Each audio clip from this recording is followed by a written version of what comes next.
Greetings, members, one and all of the Salivation Nation. How silver price could double in 2022. Let's explore.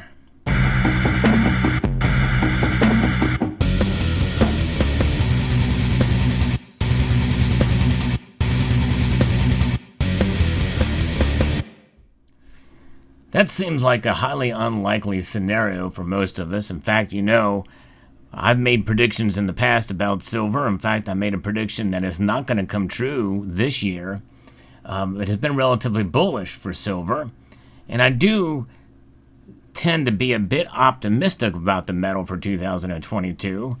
But I'm not necessarily going to give my predictions for it in 2022 yet.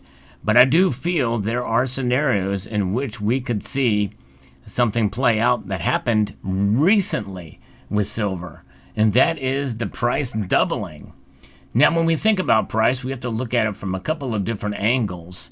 Number one is spot price. That is the price that it's traded on in the markets, essentially the ETF price, that's bid and ask.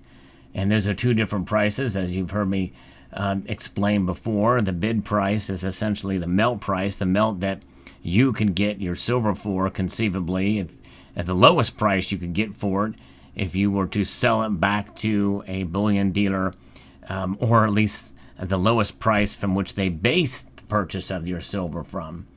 That is a much different price and then the ask price, which is the price that is the basis for selling it to you. And we know premiums are very high these days, and they have been since the pandemic for a myriad of different reasons. But we should not discount inflation being one of the primary drivers for high premiums. And inflation is not going away.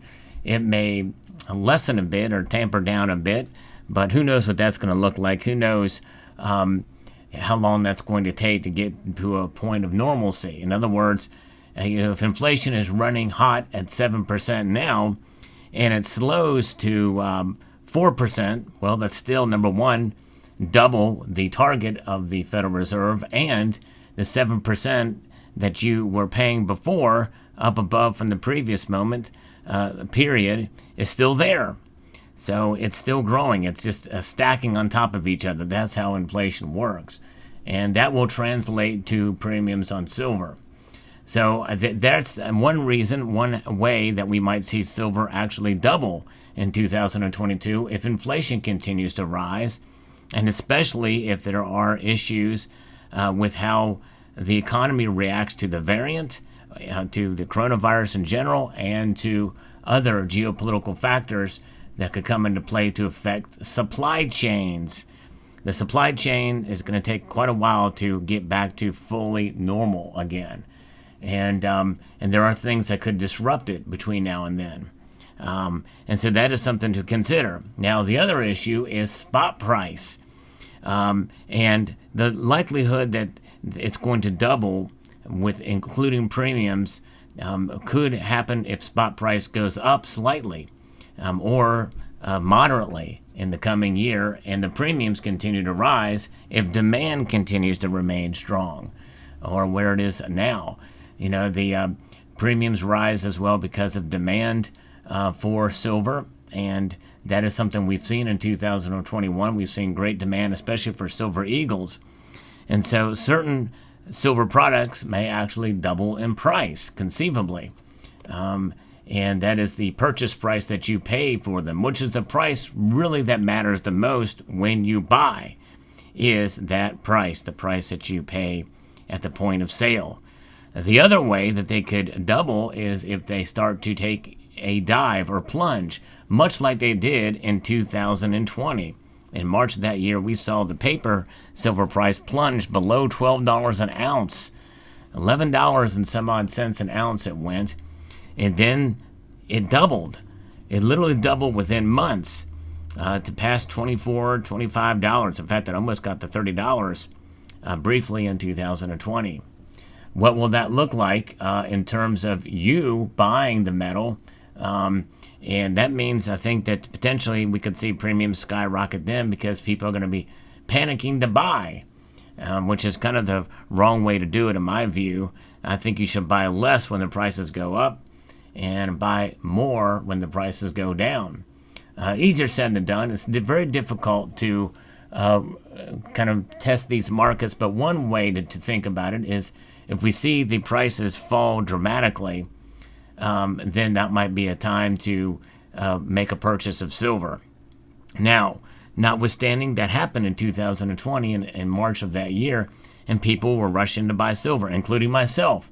The actual purchase price of silver did not go down by that much. Premiums then started to skyrocket, and it was crazy what the premiums were. I paid almost double spot price for Eagles then. It's crazy. But nonetheless, that is kind of where we are at. The silver market will never be the same. It'll never be the same as it was in 2019 and earlier.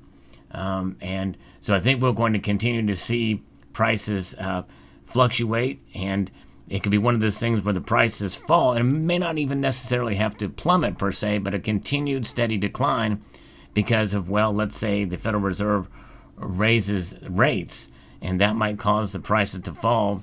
And when they do, then as they start to climb back up, maybe by the second rate hike, if the first rate hike didn't have the effect that the Fed was hoping, that could actually cause the prices to go up. And let's say if the prices are at $22.90 now, and they fall down to $15, $16 an ounce by spring of next year, in 2022, and then they find out that their tools aren't working so well for the economy and inflation is actually getting worse, then you might see silver start to react along with gold, or it could follow gold's coattails and rise up to 15, go up to maybe potentially $30 an ounce, and then that would be doubling of the spot price. Or even if it doesn't get up to that amount, it could be that plus premiums. Let's say it's 27, 28, but then the premiums are higher, and then you are essentially paying double what you have in the past, or let's say now compared to where they are right now. So there's a couple different scenarios that could play out where prices could double, both in the spot and in the actual spot plus premium price point of purchase. Now, if it was going to be within the realm of spot price, it would be not as much of a noticeable difference if prices start to plunge or fall dramatically for a period of time, and then you pay a very, very high premium then, much like what we saw in March of 2020. Spot price may not mean as much next year in terms of the premiums if it moves dramatically one way or the other. I forget who it was, but somebody had commented on one of my videos and said, I think we'd be much better off paying attention to the spot price of silver maybe once a month instead of multiple times per day. And I understand that. It can be kind of, it can rack your brain. In the end, we really shouldn't be too worried about it. I believe any measurable amount of silver you have, if you're not comfortable buying silver, don't do it. Don't buy it if you're not comfortable making that purchase. That's really the bottom line. That's something that's paramount we should think about, especially in this climate. But we also have to accept reality. And I think the reality is that we're never going to see the premiums be where they were before the pandemic. Those days are gone. If anything, because of inflation, but also because of the other factors we mentioned, it's going to take quite a long time. And I believe there's going to be other factors that are going to come into play that maybe we've not witnessed before in the silver market that we're starting to see. We've already seen a lot of this stuff. Never seen before type of market activity with silver that we've not seen in the past. So those are just the things that we must be acutely aware of in this day and age, because I think the days of waiting for silver to go down to a certain price, thinking the premiums are going to fall dramatically to where they were, it just is not going to happen. We have to adjust. We have to be agile. And for those of us who bought silver before the pandemic, and we've been spoiled And I'm hoping that those of you who bought silver at those low prices with lower premiums are still holding on to that silver. That is crucial too.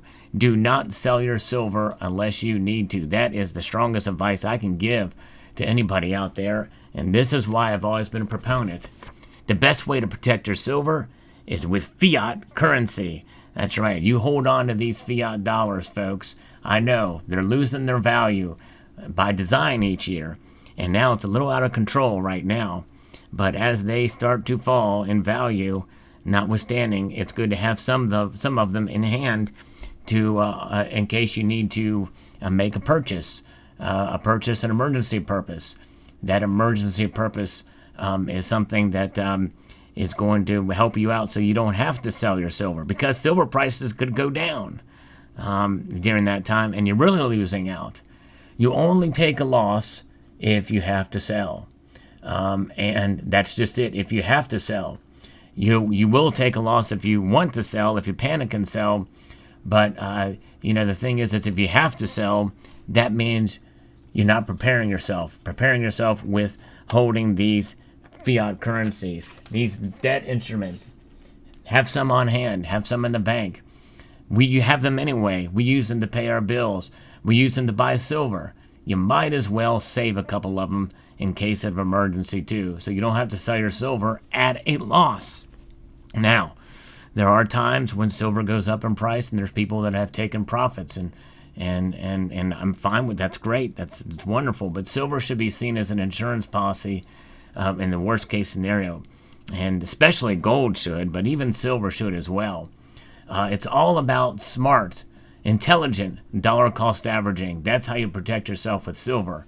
So as we start to see the market activity for 2022, we could see a scenario where it could double, but it may not be that big of a deal when you take into account premiums. So just some food for thought in this video. I hope you found it interesting and useful. And I only bring this topic up because essentially we had been here before, but I don't think it's necessarily going to repeat itself in 2022 exactly like it did in 2020. But nonetheless, there it is. So I'd like to extend a multitude of gratitude to you all for taking the time to watch, and to encourage you to please rate, share, comment, and subscribe.